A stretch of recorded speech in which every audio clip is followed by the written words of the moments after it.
গত কয়েকদিনে লেবাননে ইসরায়েলের একের পর এক হামলা, পেজার ওয়াকি-টকি বিস্ফোরণ, হিজবুল্লাহর শীর্ষ নেতাদের হত্যাসহ বেশ কিছু কারণে কোণঠাসা হয়ে পড়ে হিজবুল্লাহ। আর একেই নিজেদের সফলতা ধরে নিয়েছে ইসরায়েলি বাহিনী। তবে লেবাননের স্থল অভিযানের পর তাদের সঙ্গে সরাসরি যুদ্ধে জড়িয়ে পড়ে ইরান সমর্থিত লেবাননের সশস্ত্র গোষ্ঠীটি।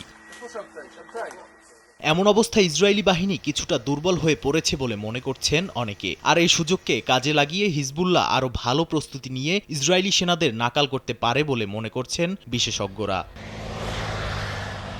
অবশ্য লেবাননে ইসরায়েলিদের স্থল অভিযান নিয়ে গত মাসে এক বিবৃতিতে প্রয়াত হিজবুল্লাহ প্রধান হাসান নাসরাল্লাহ বলেছিলেন, গোষ্ঠীটি চায় দখলদাররা লেবাননে স্থল অভিযানের জন্য প্রবেশ করুক, কারণ ইসরায়েলি বাহিনী স্থল অভিযানকে হুমকি হিসেবে দেখলেও হিজবুল্লাহ এটাকে ঐতিহাসিক সুযোগ হিসেবে দেখবে বলে মনে করেন তিনি। যদিও মৃত্যুর মাত্র ৮ দিন আগে তার বলে যাওয়া কথার প্রমাণ মিলেছে স্থল অভিযান শুরুর পরেই। ইসরায়েলি প্রতিরক্ষা বাহিনী আইডিএফ স্থল অভিযান শুরুর একদিন পরেই বিবৃতিতে জানায় তাদের ৮ জন সেনা মারা গেছে। এরপর একের পর এক সেনা নিহতের খবর পাওয়া যায় হিজবুল্লাহর সঙ্গে যুদ্ধে।